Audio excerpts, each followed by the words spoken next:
توكل عليه. نعوذ بالله من شرور انفسنا ومن سيئات اعمالنا. من يهد الله فلا مضل له ومن يضلل فلا هادي له.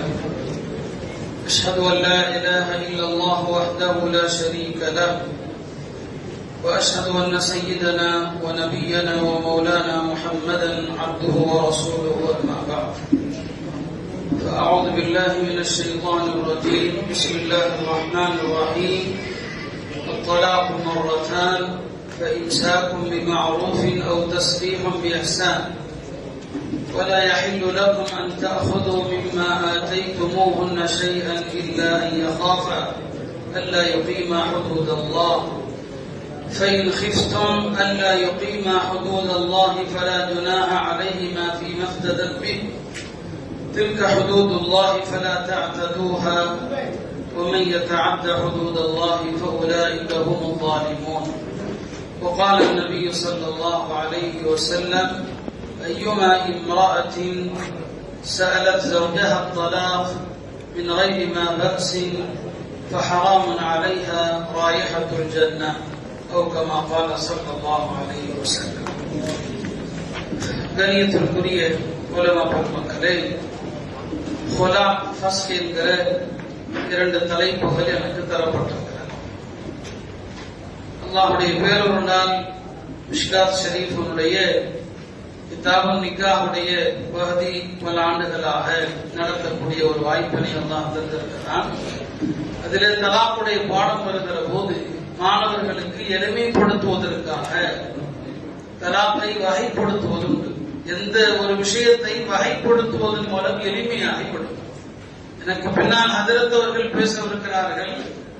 நான் அவர்கள் சொல்லவிருக்கிற விஷயத்திற்குள் கண்டிப்பாக நுழைய மாட்டேன். உலமாக்கள் இங்கே பல இமாம்களும் இருக்கிறார். மக்கள் தலாக்குடைய பல்வேறு பிரச்சனைகளை கொண்டு வருவாங்க. அதனால கொஞ்சம் விளங்குறதுக்காக நான் இந்த விஷயங்களை இந்த ஆரம்ப சில தப்சீமை புரிஞ்சுக்கிட்டா நல்லது. இப்ப தலாக்கு முல்ஹகாத்து தலாக் என்று ரெண்டா பிரிப்பான். தலாக்கும் தலாக்கோடு சேர்க்கப்படுபவைகளும். தலாக்கு மட்டும் இல்ல, தலாக்கோடு சேர்க்கப்படக்கூடியவைகள் இருக்குது. ஈலாம் ஒண்ணு இருக்குது, லியான் என்று ஒண்ணு இருக்குது, லிஹார் என்று ஒண்ணு இருக்குது.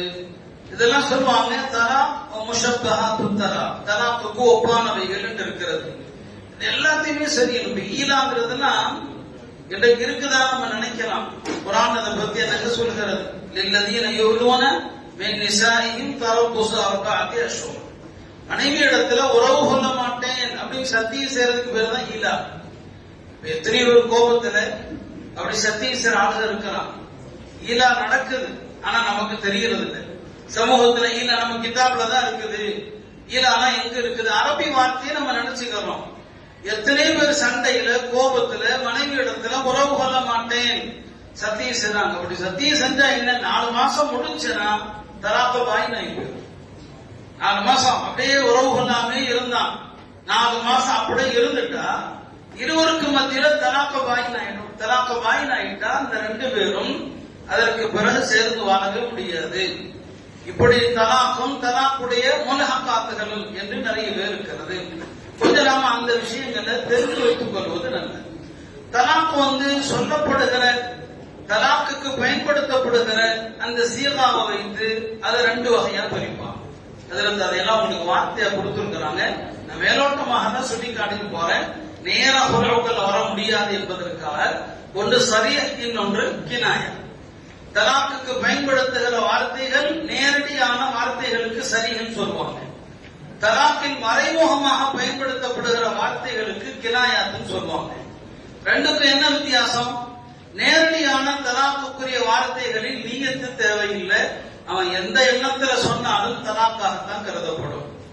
எது கினாயாவான வார்த்தைகளோ அதில் சிலவற்றுக்கு நியத்து தேவை. அதுல எல்லாத்துக்கும் நியத்து சொல்ல முடியாது. அதுல விளக்க இருக்கு. ஹதரத் அவர்கள் அந்த வார்த்தைகளை சொல்லி இருக்கிறாங்க. எனவே நீங்க தலாக்குடைய சீகாவை வைத்து 2ஆ பிரிக்கலாம். அதே மாதிரிதான் தலாக்கு சொல்லுபவன் அந்த தலாக்கை வெறுமனே தலாக் என்று சொன்னா அந்த முனஜ்ஜதுன்னு சொல்லுவாங்க.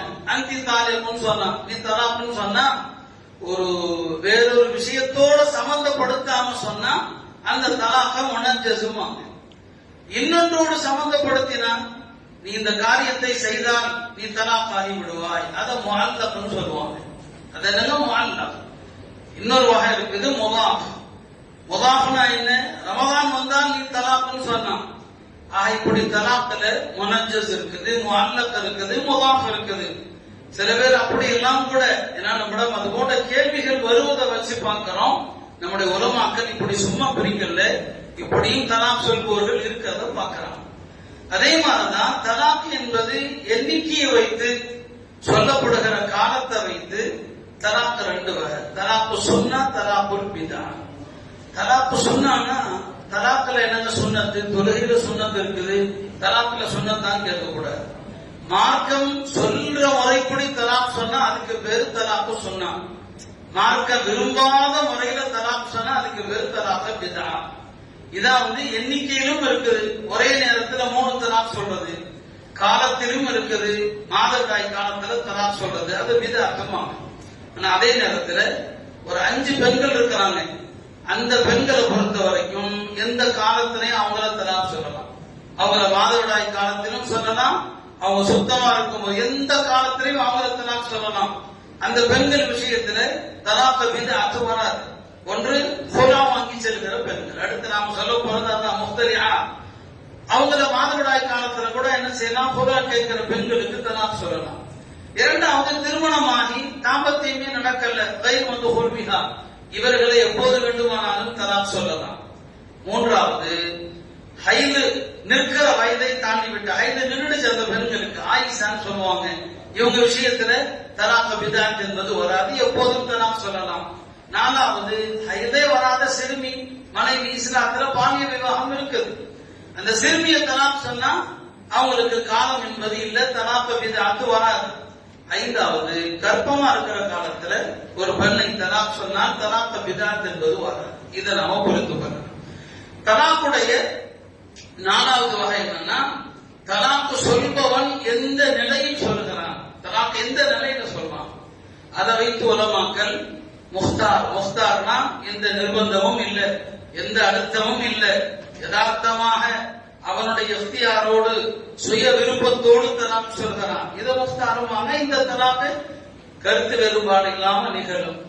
இன்னொன்று என்ன? முக்ரா, நிர்பந்திக்கப்பட்டு தலாக் சொல்றான். ஏதோ ஒரு நிர்பந்தம், ஃபக்ஹ் கிதாபுகள் அந்த நிர்பந்தங்களை சொல்லுவாங்க. என்ன நிர்பந்தம்?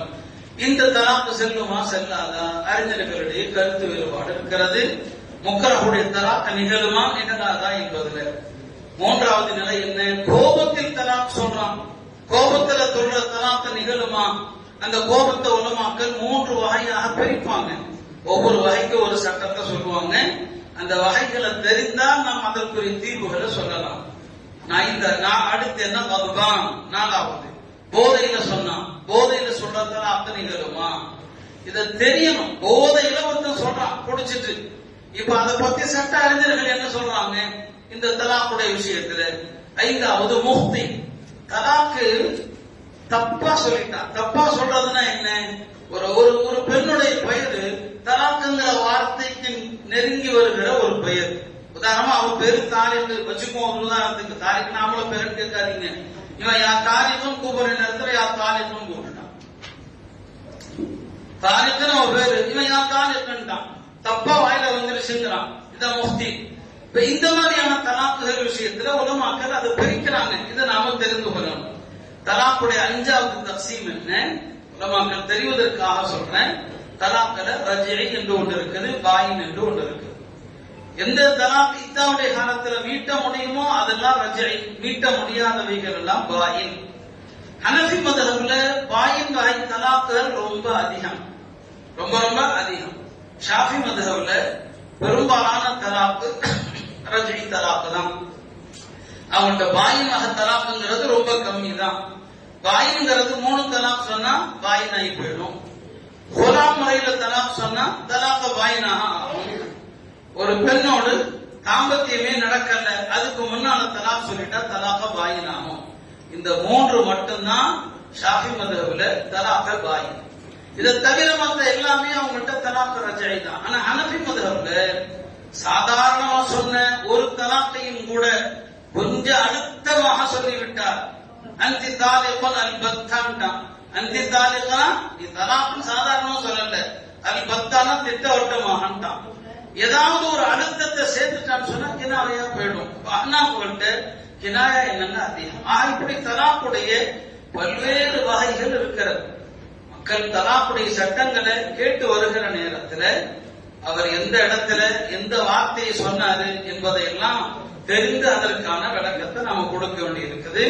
அந்த வகையில தலாக்குடைய ஒரு வகை தான் ஹுலாங்கிறது. தலாக்குடைய ஒரு வகை தான் ஹுலா. ஹுலாக்கு உலமாக்கள் பல்வேறு விளக்கங்கள் தருவாங்க. அதுல ஒரு விளக்கம் என்ன, ஃபிராகு ஸௌஜி ஸௌஜதஹு பிஇவதின். ஒரு கணவன் தன்னுடைய மனைவியை ஏதாவது ஒரு பொருளையோ அல்லது பணத்தையோ ஒரு பகரத்தை பெற்றுக்கொண்டு மனைவியை பிரிவது. கணவன் மனைவியிடமிருந்து ஏதாவது அது பொருளா இருக்கலாம், பணமாக இருக்கலாம், ஒரு பகரத்தை பெற்றுக்கொண்டு பிரிவது இருக்கிறது. அதைத்தான் ஹுலா என்பதா என்று சொல்லுவாங்க. இந்த ஹுலா என்பது அல்லாஹ் திருமறையில் சொல்றான். நான் ஆரம்பத்தில் ஓதுன அந்த வசனத்துல அல்லாஹ் அதைத்தான் சொல்றான். ஃபைன் ஹிஃப்தும் அல்லா யுகீமா ஹுதூதல்லாஹ் ஃபலா ஜுனாஹ அலைஹிமா ஃபீமா இஃப்ததத் பி. அந்த ஹுலாக்கு பகரமாக கொடுக்கப்படுகிற அதற்கு தான் அல்லாஹ் திருமறையில ஃபிதியா என்பதாக சொல்றான். ஃபிதியா என்பது இவதுல் ஹுலா. அந்த ஹுலாவுடைய பகரத்துக்கு தான் அல்லாஹ் எனக்கு பேர் வைக்கிறான். அப்ப மனைவிடமிருந்து எதையாவது பெற்றுக்கொண்டு கொடுக்கிறதா ஹுலா. இஸ்லாத்துல நடந்த முதல் ஹுலா என்பது சாபித் இப்னு கைஸ் என்ற ஒரு நபி தோழர். அவருடைய மனைவி நபி ஸல்லல்லாஹு அலைஹி வஸல்லம் அவர்களிடம் வந்து தன்னுடைய கணவரை பத்தி சொல்றாங்க. என்னுடைய கணவருடைய மார்க்க விஷயத்துல குறை இல்லை, என்னுடைய கணவருடைய குணங்கள் விஷயத்துல குறை இல்லை, அவருடைய எந்த விஷயத்தையும் குறை சொல்ல மாட்டேன். ஆனா அவருடைய தோற்றம் எனக்கு பிடிக்கல, அவருடைய அழகு எனக்கு பிடிக்கல. முஸ்னத் அஹ்மதுல இந்த அளவுக்கு வருது. அந்த பெண்மணி சொன்னாங்க, லௌலா மகாஃபத்துல்லாஹ் லபஸத்து ஃபீ வஜ்ஹி. அல்லாஹ்வுடைய அச்சம் மட்டும் இல்லைன்னு சொன்னா என் கணவர் மேல எனக்கு இவ்வளவு வெறுப்பு, நான் அவருடைய முகத்துல காரி துப்பி இருப்பேன்னு சொன்னாங்க. அல்லாஹ்வுடைய பயம். லௌலா மகாஃபத்துல்லாஹி லபஸத்து ஃபீ வஜ்ஹி. அல்லாஹ்வுடைய பயம் இல்லைன்னா நான் காரி துப்பி இருப்பேன்னு அந்த அம்மா சொல்லுது. மொத்தத்துல எனக்கு அவரை பிடிக்கல அப்படின்னு சொல்றாங்க. நபி ஸல்லல்லாஹு கேட்கிறாங்க, அவர் உனக்கு மஹராக கொடுத்தது என்ன? ஒரு தோட்டம். சில ரிவாயத்துகள்ல 2 தோட்டம் என்று வருது. அப்படியானால் அந்த தோட்டத்தை திருப்பி கொடுக்குறியான்னு கேட்டான். கொடுத்துறேன். அந்த கணவரை கூப்பிட்டாங்க, சாபித் இப்னு கைஸ கூப்பிட்டாங்க. இதோ அந்த அம்மா கொடுக்கக்கூடிய அந்த தோட்டத்தை திரும்ப வாங்கிக்கொள், தல்லிகா, அவரை தலாக் சொல்லிருன்னு சொன்னாங்க. இதுதான் இஸ்லாத்துல நடந்த முதல் ஹுலா என்பதாக அறிஞர் பெருமக்கள் சொன்னாங்க. அருமையானவர்களே, இந்த ஹதீஸிலிருந்து உலமாக்கள் சொன்னாங்க, ஹுலா என்பது 3 விதமாக இருக்கலாம். 3 விதமாக இருக்கலாம். முதலாவது விஷயம் என்ன, ஒரு பெண்ணுக்கு கணவனோடு வாழ பிடிக்கல. கணவனோடு வாழ பிடிக்கவில்லை என்பது கணவன் கெட்ட குணமுள்ளவனா இருக்கலாம், அநியாயக்காரனாக இருக்கலாம், அல்லது கணவனுடைய தோற்றம் பிடிக்கல. இந்த கணவனோடு இருந்தா மார்க்க சொல்லக்கூடிய கடமைகளை நிறைவேற்றவே முடியாது, அதனால அந்த கணவனை பிடிக்கலன்னு சொன்னா இந்த இடத்துல ஒரு பெண்மணி என்ன செய்யலாம், ஹுலா கேட்கலாம். இரண்டாவது, சில நேரங்கள்ல ஒரு கணவனும் கூட என்ன செய்ய முடியும், ஹுலா கேட்க. ஹுலா விரும்பலாம், கணவனுடைய புறத்தில் இருந்தும் கோரிக்கை வைக்கலாம். மனைவி சேர்ந்து வாழ விரும்புற அதே நேரத்தில் ஹுலாவுடைய கோரிக்கையை கணவன் விரும்புறான். கணவன் எதனால விரும்புறான், அவன் தலாக் சொல்லிட்டு போயிடலாமே அப்படின்னா, மனைவிக்கு சேர்ந்து வாழ விருப்பம் இருக்குது, கணவனுக்கு சேர்ந்து வாழ விருப்பம் இல்லை.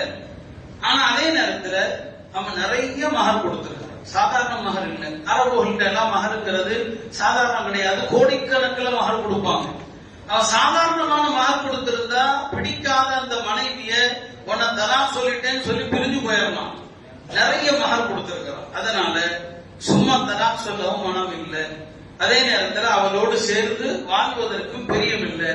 எனவே அவனுக்குள்ள ஒரு எண்ணம், நாம அவள்கிட்ட ஒரு கோரிக்கை வச்சு பார்ப்போமே, நீ நான் கொடுத்த மகரை கொடுத்துரு, மகர் தான் ஹுலாவுடைய பகரமா இருக்கணுங்கிற தேவை இல்லை. நான் அடுத்து அதையும் சொல்றேன். இப்ப இந்த இடத்துல அவன் சொல்றான், நான் கொடுத்த மகரை வேணா கொடுத்துறேன், நான் உனக்கு தலாக் சொல்லிடுறேன். இப்படியும் ஹுலாவுடைய அமைப்பு வரலாம். மனைவிக்கு வாழுகிற விஷயத்துல எந்த தயக்கமும் இல்லை, கணவனுக்கு பிடிக்கல, நிறைய மகத்துவ கொடுத்திருக்கிறான், அது தனக்கு வரணும்னு நினைக்கிறான். எனவே அதை வாங்கி கொண்டு நான் உனக்கு ஹுலா கொடுக்கிறேன் என்று இந்த அமைப்பிலும் ஹுலா வர முடியும்.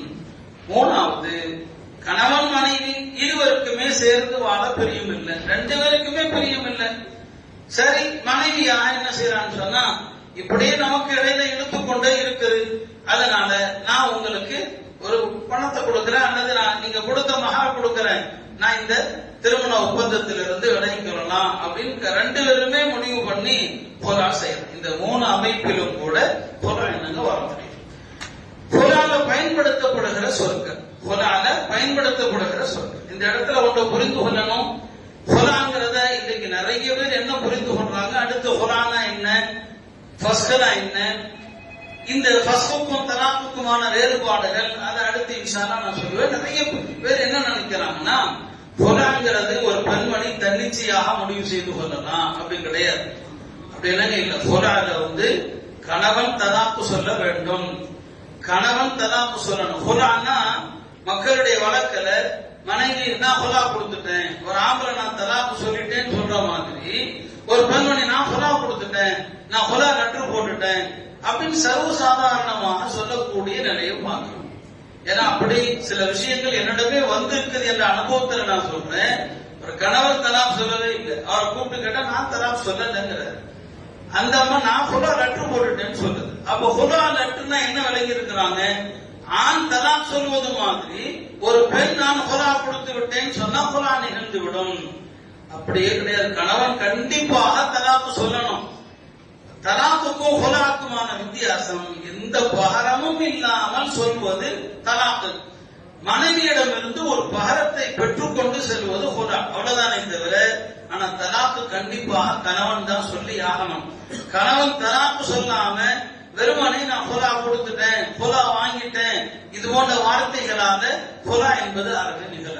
அப்ப கணவனுடைய பொருத்தம் கண்டிப்பா தேவை. பின்னால கடைசியா சொல்லுவோம், கணவனுடைய பொருத்தம் இல்லாம ஒரு காதியோ ஜமாத்தோ வைத்து ஹுலா மூலமான பிரிவை ஏற்படுத்த முடியுமா, அது கடைசியில சொல்றேன். சாதாரண நிலைகள்ல ஹுலாக்கு கணவனுடைய வார்த்தை தேவை, கணவன் கண்டிப்பாக தலாக் சொல்றான். அடுத்தது என்ன, ஐவதுல் ஹுலான்னு சொல்றோம். இந்த ஹுலால பெறப்படுகிற அந்த பஹரத் தொகை, ஹுலாக்கு வாங்கக்கூடிய பஹரம். இந்த பஹரம் என்பது பலவிதமாக இருக்கலாம், பலவிதமாக இருக்கலாம். முதலாவது என்ன, பெரும்பாலும் மகர், திருமணத்தின் போது கொடுக்கப்பட்ட மகர். அந்த மகர் தொகையை பஹரமா கொடுக்கிறது. ஹதீஸ்லயே அப்படிதான் வருது. நபி ஸல்லல்லாஹு அலைஹி வஸல்லம் அந்த பெண்ணிடத்துல நீ மகர் எந்த தோட்டத்தை பெற்றிருந்தாயோ அதை கொடுத்துருன்னு சொன்னாங்க, அவர்கிட்ட தலாக் சொல்லுன்னு சொன்னாங்க. மகர் தான் ஹுலால பெரும்பாலும் பஹரமாக இருக்கும். ஆனால் மகர் தான் இருக்கணுங்கிற தேவை இல்லை. மகர் அல்லாம வேறு பொருள், அது வீடா இருக்கலாம், வாகனமாக இருக்கலாம், வேறு பொருளா இருக்கலாம், மகரை பத்தி பேச்சே இல்லாம வேறு ஏதாவது ஒன்றை பொருளுடைய பகரமாக நிர்ணயிக்கிறதும் கூடும். மூணாவது, இப்போ இத்தாவுடைய காலத்துல அந்த இத்தா இருக்கிற பெண்ணுக்கு அது தலாக்கு மூலமா பிரிந்தாலும் சரி, ஹுலா மூலமாக பிரிந்தாலும் சரி, இத்தாகால ஜீவனாம்சம் ஒண்ணு இருக்குது. இத்தாகால நஃபகா சுகனா. ஹனஃபி மதுஹப்படி எல்லா இத்தாவில் இருக்கிற பெண்களுக்கும் நஃபகா சுகனா இருக்கிறது. அதுல மதுஹப்படி பல்வேறு கருத்து வேறுபாடுகள் இருந்தாலும் ஹனஃபி மதுஹப் தான் இங்கு நாம பெரும்பாலும் சொல்றதுனால நஃபகா சுகனா கண்டிப்பாக இருக்குது. இப்போ ஒரு பெண்மணி கணவனிடத்துல இருந்து ஹுலா கேட்கிறாங்க. இப்ப அந்த பெண் ஏதாவது கொடுக்கணும், கணவனுக்கு ஏதாவது கொடுக்க வேண்டிய தேவை இருக்குது. அந்த பெண்ணிடம் கொடுப்பதற்கு எதுவும் இல்லை, கணவன் கொடுத்த மகரும் இல்லை, வேறு பொருளோ பணமோ இல்லை. இப்ப அந்த பெண் என்ன செய்யலாம்னு சொன்னா, எனக்கு தலாக் கொடுங்க, அந்த தலாக்குக்கு பதிலாக இத்தா காலத்துல என்னுடைய வீட்டு வாடகை, எனக்கு செலவு குத்தகை அதெல்லாம் நீங்க தானே தரணும், அதை நீங்க இந்த ஹுலாவுடைய பகரமா வச்சுக்கிட்டு எனக்கு தலாக் சொல்லுங்க. அந்த இத்தா கால ஜீவனாம்ச தொகை எவ்வளவோ அதை ஹுலாவுடைய பகரத் தொகையாக ஆக்கி அதை வைத்து என்ன செய்யலாம், தலாக்கு பெறலாம். இதுவும் ஹுலா ஆகும், ஹுலாவுடைய பகரமாக ஆகும். நாலாவது, ஷாஃபி மதுஹப்படி, அதே போல மற்ற இமாம் அஹ்மத், இமாம் மாலிக்குடைய மதுஹப்படி ஹுலாவுடைய பகரமாக ஒரு கணவன் கடந்த காலங்களில் மனைவிக்கு பல வருஷங்களா காசே கொடுக்கல, பல வருஷங்களா செலவுக்கு பணமே கொடுக்கல. மற்ற மூணு மதுஹப்படியுமே இந்த கடந்த கால நஃபகாக்கள் என்பது கணவன் மீதுள்ள கடனாகத்தான் கருதப்படும். அது எத்தனை வருஷம் ஆனாலும் ஒரு மனைவி கோர்ட்ல கேஸ் போட்டு இவன் செலவு தொகை எவ்வளவு கொடுக்கணுமோ அந்த தொகையை வாங்கலாம். அது கணவன் மீதுள்ள கடமை தான். ஹனஃபி மதுஹபில் அப்படி கடன் ஆகாது, சில சூரத்துகளை தவிர. மற்ற 3 மதுஹபிலுமே அது கடன் தான். அவங்களுடைய கருத்துப்படி இவன் 2 வருஷமா தராத அந்த நஃபகா தொகை இருக்கு இல்லையா, அந்த நஃபகா தொகையை பொருளுடைய பகரமாக்கி இந்த 2 வருஷத்துக்கு இவ்வளவு காசை நீ தந்திருக்கணும், இவ்வளவு பணம் நீ தரல, செலவு பணம் இவ்வளவு தரல, ஒரு மாசம் 10,000 வச்சுக்கிட்டோன்னு சொன்னா 2 வருஷத்துக்கு 2,40,000 ரூபாய் நீ இவ்வளவு பணம் தந்திருக்கணும், தரல, இந்த பணத்துக்கு பதிலா எனக்கு தரா போடு. அப்ப இந்த கடந்த கால நஃபகா அந்த கணவன் மீது உள்ள கடன் இருக்கிறது, அதை என்ன செய்யலாம், இவர்கள் பொருளுடைய பகரமா ஆக்கி அதை கொண்டு என்ன செய்யலாம், பொருளாக வாங்கலாம். எப்படி இருந்தாலும் 2 விஷயம். இந்த பொருள் சொன்னா இந்த பெண்ணுடைய தரப்பிலிருந்து கணவனுக்கு ஏதாவது கொடுப்பது, 2வது அதை பெற்றுக்கொண்டு அவன் பொருத்தத்தோடு தலாக்கு சொல்ல வேண்டும். இந்த 2ம் இருந்தாதான் பொருள். தன்னிச்சையாக ஒரு பெண் முடிவு செய்வதல்ல பொருளா. ஒரு பெண் நான் பொருளா கொடுத்துட்டேன் அப்படின்னு சொல்வதில்ல. கணவனுடைய சம்மதம், கணவனுடைய பொருத்த வேண்டும். இதுல எந்த மதத்திலையும் மாற்று கருத்து இல்லை. இந்த பொருள் அப்படிங்கிறது தலாக்காக கருதப்படுமா, ஃபஸ்மாக கருதப்படுமா, அதுல அறிஞர்களுடைய கருத்து வருவார். ஹனஃபி மதுஹப்ல ஒரே கருத்து தான், திட்டவட்டமாக இது தலாக்க பாயின். பொலா என்பது தலாக்க பாயின். பொலால ஒரு தலாக்கு சொன்னாலும் அது பாயின் வகை தலாக். இந்த காலத்துல மீட்ட முடியாது. இனி அந்த பெண்ணை திரும்ப கல்யாணம் பண்ணலாமே தவிர என்ன செய்ய முடியாது, வீட்டில் கொள்ள வாய்ப்பு இல்லை. அது தலாக்க பாயின். இமாம் அஹ்மத் அவர்களுடைய மதுஹபின்படி, அவங்களுடைய கருத்தின்படி பொலா என்பது ஃபர்ஸ்ட் வகையை சார்ந்தது. அது தலாக்ல சேர, அது அவங்க ஃபர்ஸ்ட்ங்கறாங்க. அதுக்கு அவங்க ஒரு காரணம் சொல்லுவாங்க. இப்னு அப்பாஸ் ரலியல்லாஹு அவர்கள் சொன்னதாக, குல்லு மா தஹல ஃபீஹி அல்-இவது ஃபலைஸ பித்தலாகின். எதெல்லாம் பஹரம் வந்து விட்டதோ அதெல்லாம் தலாக்ல வராதுன்னு இப்னு அப்பாஸ் சொன்னாங்க. குல்லு மா தஹல ஃபீஹி அல்-இவது, பஹரம் வந்துட்டாலே அது தலாக்ல வராது. எப்ப இந்த பெண்மணி கணவனுக்கு ஒரு பஹரத்தை கொடுத்துட்டாங்களோ இது தலாக்காக ஆகாது என்று இப்னு அப்பாஸ் சொன்னதை அடிப்படையாக வைத்து இமாம் அஹ்மத் சொல்றாங்க இது ஃபஸ்ட்ல தான் வரும், தலாக்ல வராதுன்னு சொல்லி. ஷாஃபி மதுஹப்ல, இங்க ஷாஃபி மதுஹபுடைய உலமாக்கள்லாம் இருக்கிறாங்க. அவங்கள பொறுத்த வரைக்கும் இந்த குர்ஆன்ல பயன்படுத்தப்பட்ட வார்த்தை என்ன, ஏன்னா குர்ஆன்ல தலாக்குங்கிற வார்த்தையும் பயன்படுத்தலாம், குர்ஆன்ங்கிற வார்த்தையையும் பயன்படுத்தலாம். தலாக்கு பி அல்ஃபின் உதாரணத்துக்கு சொன்னேன், அல்லது பி மிஅத்தி அல்ஃபின் 1,00,000 ரூபாய்க்கு நான் ஒன்னு தலாக் சொன்னேன் அப்படின்னு சொல்லலாம், இதுவும் குர்ஆன் தான். அல்லது காலஅத்துகி பி மிஅத்தி அல்ஃபின் 1,00,000 ரூபாய்க்கு பகரமாக நான் உனக்கு ஹுலா கொடுத்தேன் என்றும் சொல்லலாம். இவன் பயன்படுத்திய வார்த்தை என்னன்னு பார்க்கணும். தலாக்குங்கிற வார்த்தையா இருந்தா அவங்கள்ட்ட ஒரே கருத்து, அது தலாக்க பாயினாக கருதப்படும். ஹுலாங்கிற வார்த்தையை பயன்படுத்தி இருந்தால் அப்ப ஷாஃபி மதுஹப்ல 2 கருத்து இருக்குது. ஒரு சாரார் அதை ஃபர்ஸ்ட்ங்கறாங்க, ஒரு சாரார் அதை தலாக்னு சொல்றாங்க. அவங்கள்ட்ட ஹனஃபி மதுஹப்ல அந்த எந்த மாறுபட்ட ரிவாயத்தும் இல்ல, ஒரே கருத்து தான், அது தலாக்க பாயின். குர்ஆன்ல அறிய வேண்டிய மற்றொரு விஷயம் என்ன, அதுதான் இப்ப சமகாலத்துல எல்லாருமே கேட்கிற கேள்வி. நம்முடைய ஹஜ்ரத் அவர்களும் சொன்னாங்க, பெண்களுக்கும் தலாக்குடைய உரிமை இருக்குது குர்ஆன் மூலமாக.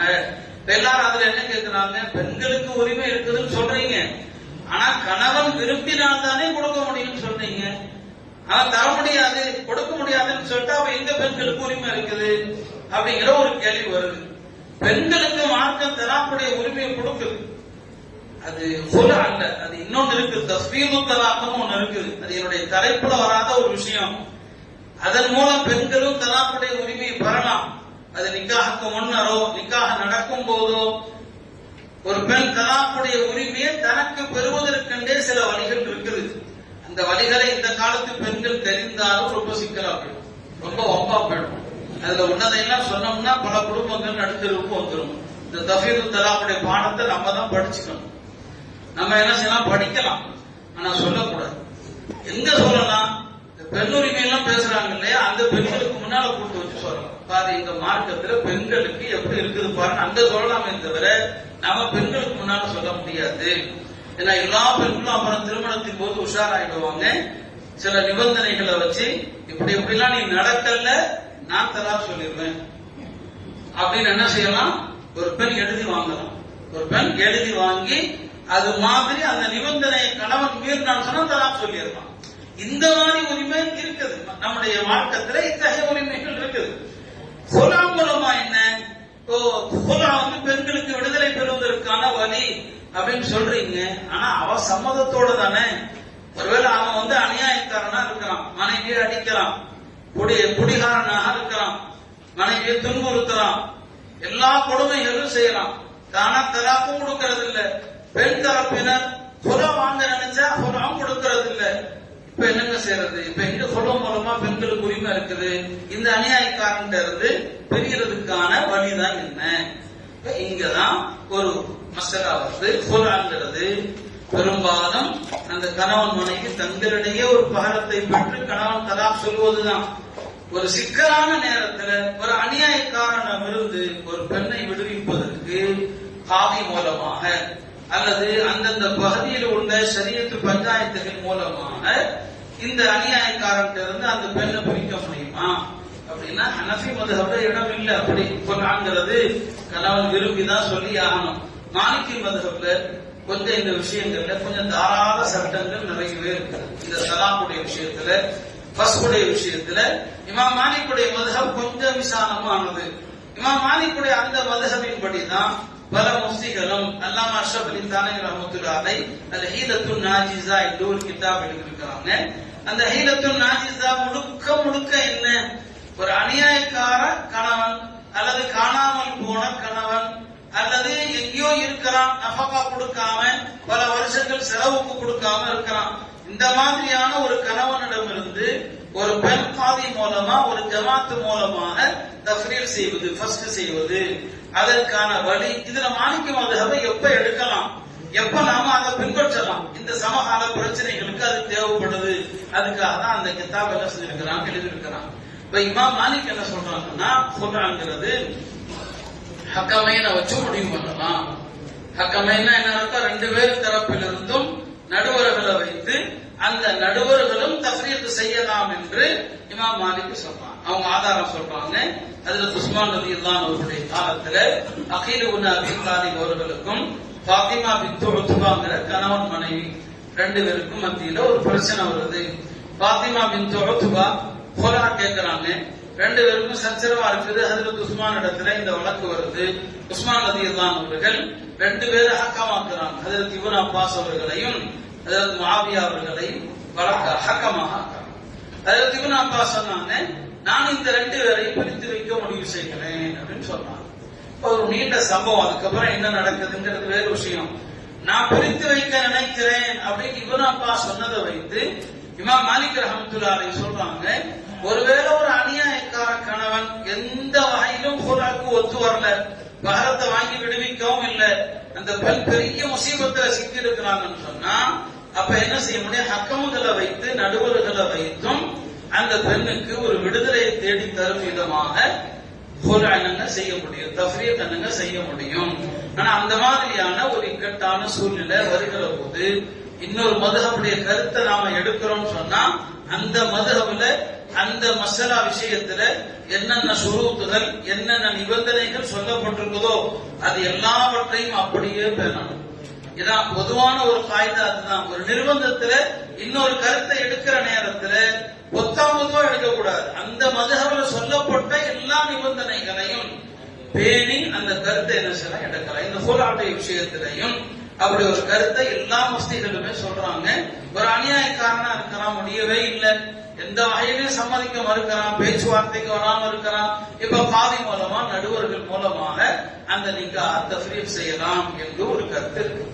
அடுத்து ஹுலா சம்பந்தமான இன்னொரு மசலாவை சொல்லி ஃபஸ்டுடைய விஷயத்துக்கு வருகிறேன். அது என்ன, இந்த மனைவி கொடுக்கிற அந்த பகர தொகை இருக்கு இல்லையா, இதை அந்த கணவன் வாங்குவது தாராளமா கூடுமா அல்லது அதுல மக்ரூஹான சூரத்தும் இருக்குதா? இப்ப ஹுலானால என்ன, மனைவி கொடுக்கறத வாங்கி தலாக் சொல்றது, மனைவி கொடுக்கிற இந்த தொகை அவனுக்கு பியூர் ஹலால் தானா அல்லது அதுல மக்ரூஹான அமைப்பும் இருக்குதா அப்படின்னா உலமாக்கள் அங்கேயும் ரெண்டு வகையா பிரிச்சுருவாங்க. ஒரு சூரத் என்னன்னா, கணவன் நல்லவன் தான், கணவன் மேல எந்த தப்பும் இல்லை, மனைவி தான் பிடிக்கலங்கிறா, எனக்கு இவரோடு வாழ பிடிக்கலங்கிறா.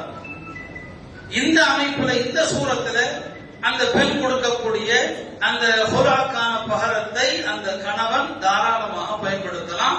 சாபித்து இப்னு கைஸுடைய விஷயத்துல பெருமானார் ஸல்லல்லாஹு அலைஹி வஸல்லம் சொன்னாங்க, "ஹுதில் ஹதீகத வ தல்லிகஹா." அவர்ட்ட மஹராக கொடுத்த அந்த தோட்டத்தை வாங்கிக்க தலாக் சொல்லு.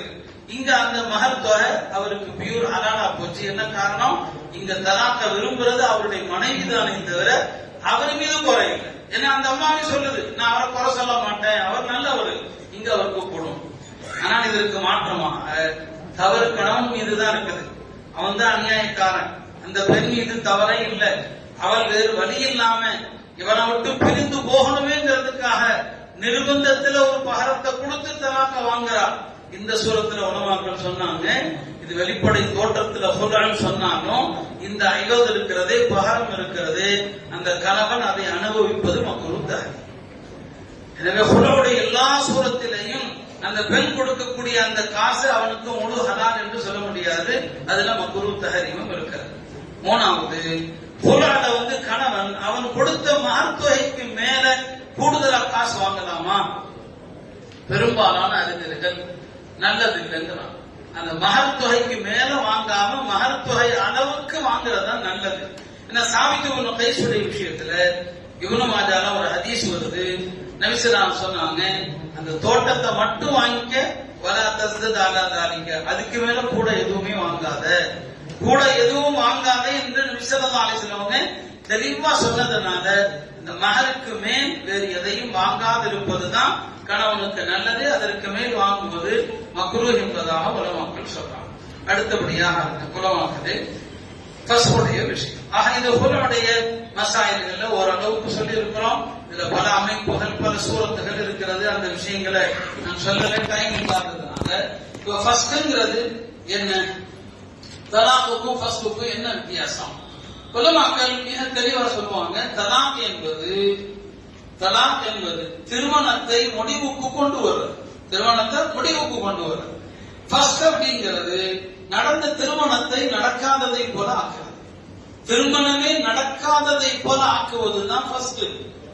நடந்த திருமணத்தை முடிவுக்கு கொண்டு வருவது தலாக்கு. இதான் உலமாக்கள் இந்த ரெண்டுக்கும் சொல்கிற விளக்கம். நான் நிறைய உதாரணம் கொடுத்தவங்களுக்கு அதுல கொடுத்திருப்பேன். நீங்க அதை பார்த்தாலே புரிஞ்சுக்கலாம். இந்த ரெண்டுக்கும் உள்ள வித்தியாசத்தை நீங்க விளக்கலாம். தலாக்கு சொல்லப்பட்ட பெண்ணுக்கு இத்தாகார முடிகிற வரைக்கும் கணவன் நஃபகா கொடுக்கணும். ஏன்னா அங்க நஃபகா கொடுக்க சொல்றோம். நம்ம சொன்ன தலாக்குங்கிறது அக்கத ஏற்கனவே நடந்த ஒப்பந்தத்தை அது முடிக்கல. அந்த ஒப்பந்தம் இருக்குது. இத்தாகால முடிகிற வரைக்கும் கணவன் மனைவிங்கிற அந்த ஒரு உறவு கொட்டிக்கிட்டு தான் இருக்கும். அதனால அந்த கணவன் அவளுக்கு நஃபகா கொடுக்கணும், அவருக்கு ஜீவன அம்சம் கொடுக்கணும். அதே நேரத்துல ஃபஸ்ட் மூலமாக பிரிஞ்சா, கணவன் மனைவிக்கு மத்தியில ஃபர்ஸ்ட் ஏற்பட்டு பிரிஞ்சா, அந்த ஃபர்ஸ்ட் மூலமாக பிரிந்து போன பெண்ணுக்கு இந்த கணவன் நஃபகா கொடுக்கணுமா தேவையில்லை, இந்த கணவன் சுக்குனா கொடுக்கணுமா தேவையில்லை. ஏன்னா இங்க நிக்காஹே நடக்காதது மாதிரி ஆயிடுச்சு. இவங்க ரெண்டு பேருக்கும் மத்தியில நீ யாரோ நான் யாரோங்க மாதிரி வாங்கிட்டாங்க. தலாக்குங்கிறது அது அந்த அந்த ஒப்பந்தம் அப்படிதான் இருக்கும். அதனாலதான் நம்ம உதாரணத்துல உங்களுக்கு சொல்லி இருக்கோம், ஒரு பெண்ணை எத்தனை தடவை ஃபர்ஸ்ட் செஞ்சோம் திரும்ப திரும்ப கல்யாணம் பண்ணலாம். 4 தடவை ஃபர்ஸ்ட் பண்ணா உதாரணமாக அப்படின்னா நடக்க வாய்ப்பு இல்லை, திரும்ப கல்யாணம் பண்ணலாம். ஆனா தலாக் அப்படி இல்லை, 3 தடவை தான். 3 தடவைக்கு மேல ஒரு பெண்ணை என்ன செய்ய முடியாது, நிக்காஹ் செய்ய முடியாது. இப்படி ஃபர்ஸ்டுக்கும் தலாக்குக்குமான வித்தியாசங்கள் நிறைய உலமாக்கள் சொல்லுவாங்க. தலாக்குக்கு காரணம் தேவையில்லை, காரணம் இருந்தாலும் தலாக் சொல்லலாம், இல்லாவிட்டாலும் சொல்லலாம். காரணம் இல்லாம தலாக் சொல்லும் போது சில நேரங்கள்ல அந்த கணவன் பாவியாகும். அநியாயமான தலாக்குகளை கொண்டு பாவியாகலாம். ஆனா காரணம் இருக்கணுங்கிறது தேவையில்லை, இருந்தாலும் இல்லாவிட்டாலும் தலாக்க நிகழ்ந்துரும். ஃபர்ஸ்ட் அப்படி இல்லை, ஃபர்ஸ்டுக்கு அதற்குரிய காரணங்கள் இருக்கணும். அந்த காரணம் இல்லாம நிக்காஹ் என்ன செய்ய முடியாது, ஃபர்ஸ்ட் செய்ய முடியாது. ஃபர்ஸ்டுக்குரிய காரணங்கள் ஒவ்வொரு மதுஹபிலையும் ஒவ்வொரு விதமாக சொல்லப்பட்டிருக்குது. ஃபர்ஸ்டுக்கான காரணங்கள் ரொம்ப கம்மியா கூறப்பட்ட மதுஹப் ஹனஃபி மதுஹப். ஹனஃபி மதுஹப்ல ஃபர்ஸ்டுக்கான காரணம் ரொம்ப அதிகம் கிடையாது. ஃபர்ஸ்டுடைய காரணங்கள் ரொம்ப தாராளமாக சொல்லப்பட்ட மதுஹப் மாலிகி மதுஹப். அவங்கள்ட்ட நிக்காஹ் ஃபர்ஸ்ட் செய்வதற்கு நிறைய சபபுகள் இருக்கு. ஷாஃபி மதுஹப்ல கொஞ்சம் பைன், ஹனஃபி மதுஹபை விட கொஞ்சம் அதிகம் அவங்கள்ட்ட இருக்குது. அதே நேரத்தில் மாலிகி மதுஹப் அளவுக்கு அவர்கள்ட்ட தாராளமாக என்னங்க இல்ல. இந்த அடிப்படையை நாம் புரிந்து கொண்டு இறுதியாக ஒரு சில காரணங்களை மட்டும் நான் சொல்லி முடிக்கிறேன். இப்ப தலாக் ஃபஸ்டுக்கு இடையிலான வேறுபாடுகள் அதுவும் புரிந்து வரணும். முதலாவது வேறுபாடு என்ன? தலாக்குங்கிறது பெரும்பாலும் ஆண்களுடைய விருப்பத்துடனே நடப்பது. ஆணுடைய சம்மதம் அங்க இருக்கும், ஆணுடைய விருப்பம் அங்க இருக்கும். பெண்ணுடைய உரிமை என்பது, பெண்ணுடைய விருப்பம் என்பது தலாக்குல கிடையாது. அப்ப தலாக்குங்கிறது ஆணுடைய விருப்பம் சார்ந்தது. ஃபர்ஸ்ட் அப்படி இல்லை. ஃபர்ஸ்ட்ங்கிறது காரண காரியத்தை முன்னிட்டு ஆணுடைய விருப்பமே இல்லாமல் கூட ஃபர்ஸ்ட் நடக்கலாம். ஃபர்ஸ்ட்ல வந்து 3 வகையான ஃபர்ஸ்ட் இருக்குது. தன்னை போலவே நிக்காக முறியும், யாரும் முறிக்கணுங்கிறது தேவையில்லை. அல்லது மனைவி மட்டும் முறிக்கலாம், அல்லது கணவன் மட்டும் முறிக்கலாம், அல்லது பாதி முறிக்கலாம். இதுக்கு ஒரு உதாரணம் சொல்றேன். இப்ப பெருமானார் ஸல்லல்லாஹு அலைஹி வஸல்லம் காலத்துல அடிமைகள் இருந்தாங்க. நம்ம காலத்துல இல்ல, அடிமைகள் இருந்தாங்க. ஒரு கணவன் மனைவி அடிமையாக இருக்கிறான். அப்படி அடிமையா இருக்கிற நேரத்துல அந்த பெண்ணுக்கு முதல்ல விடுதலை கிடைக்குது. அந்த மனைவிக்கு விடுதலை கிடைக்குதுன்னா உலமாக்கள் சொல்லுவாங்க ஃபியார் அடித்தது. இந்த விடுதலையாகிற உரிமையை பயன்படுத்தி அந்த பெண் அந்த கணவனோடு வாழலாம் அல்லது பிரியலாம். இது ஃபர்ஸ்ட். கணவன் அடிமையா இருக்கிறான், ஹனஃபி மதுஹப்ல அதுவும் தேவையில்லை. இப்ப கணவன் அடிமையா இருக்கிறாரு, மனைவிக்கு விடுதலை கிடைச்சிருச்சு. விடுதலை கிடைச்சதுமே அடிமையா இருக்கும் போது நடந்த திருமணத்தை அந்த பெண் நினைத்தால் முறித்துக் கொள்ளலாம். இதுக்கு பேரு ஃபியார் ஐத்துன்னு சொல்லுவாங்க.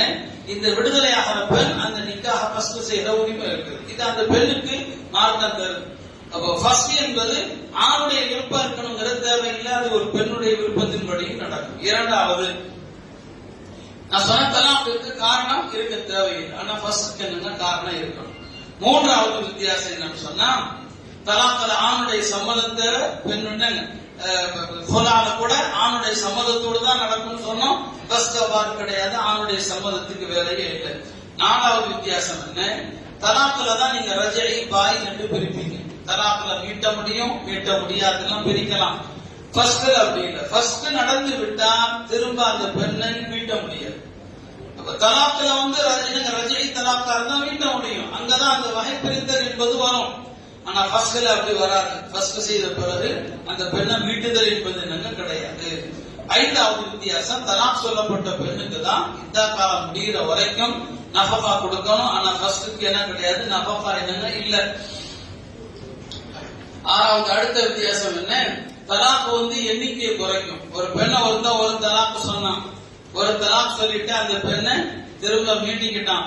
இப்ப மறுபடியும் அவன் தலாக் சொல்றதா இருந்தா 2 தலாக்கு தான் சொல்ல முடியும். இது திரும்ப 3 தலாக் என்பது கிடையாது. 2 தலாக் சொல்லி மீட்டனா இனி அந்த பெண்ணை 1 தலாக்கு தான் சொல்ல முடியும். இனி மொத்தமா திரும்ப 3 தலாக் சொல்கிற உரிமை வராது. அவ எத்தனை தலாக் சொல்கிறானோ அது எண்ணிக்கை குறைக்கும். ஃபர்ஸ்ட் என்பது அப்படி இல்லை, அது எண்ணிக்கை என்னங்க குறைக்காது என்கிற ஒரு வித்தியாசத்தையும் உலமாக்கள் சொல்லுவோம். அடுத்த வித்தியாசம் என்ன? தலாக்குக்கு பெரும்பாலும் காதி தேவைப்படாது. தலாக் சொல்றதுக்கு காதியுடைய அவசியம் இல்லை, அது நமக்கெல்லாம் தெரியும். அது முழுக்க முழுக்க கணவனுடைய அத்தியாரில் இருக்குது. அவன் எப்படி தலாக் சொன்னாலும் நிகழ்ந்து விடும், அதுக்கு காதி தேவையில்லை. ஃபர்ஸ்ட பொறுத்த வரைக்கும் அதனுடைய சில சூரத்துகள்ல காதி இருப்பது அவசியம். உதாரணமாக, ஒரு கணவன் ஆண்மை இல்லாத கணவன், திருமணமானது ஒரு பெண்ணுக்கு, அந்த ஆணுக்கு என்ன இல்லை, ஆண்மை இல்லை. ஆண்மை இல்லை என்கிற இந்த காரணத்தை முன்னிட்டு அந்த பெண்மணி திருமணத்தை ஃபர்ஸ்ட் செய்யலாம். ஆனா அந்த ஃபர்ஸ்ட் செய்வதற்கான சில நடவடிக்கைகள் இருக்கு. முதல்ல அந்த பெண்மணி காதி இடத்துல ஷரஈ மஹ்கமால அந்த பிரச்சனையை கொண்டு வரணும்.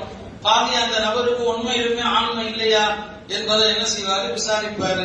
அதற்கு பிறகு அவனுக்கு ஒரு அவகாசம் கொடுப்பார். இந்த அவகாசத்துக்குள்ள மனைவியோடு தாம்பத்தியத்திற்கான தகுதியை பெறுகிறானா இல்லையா, இதெல்லாம் பொறுத்து அதற்கு பிறகு அவனிடம் ஆண்மை இல்லை, இனி அவனால் அதை பெறவும் முடியாது என்று இருக்கிற சூரத்துல காதி என்னன்னு அப்ப ஃபர்ஸ்டுடைய சூரத்துகள்ல பல சூரத்துகள்ல காதியுடைய அவசியம் தேவைப்படும். இப்ப மத்த 3 மதுஹப்படியுமே ஒரு பெண்ணுக்கு கணவன் பல காலமா நஃபகா கொடுக்கல, செலவுக்கு பணம் தரதே இல்லை, பல காலங்களாக அப்படியே.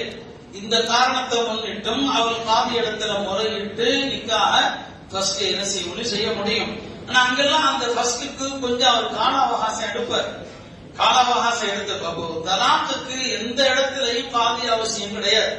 ஆனா ஃபர்ஸ்ட் என்பதற்கு காதியுடைய தேவை என்னங்க இருக்குது. இப்படி தலாக்குக்கும் ஃபஸ்க்குமான பல்வேறு வித்தியாசங்கள் என்னங்க இருக்கிறது.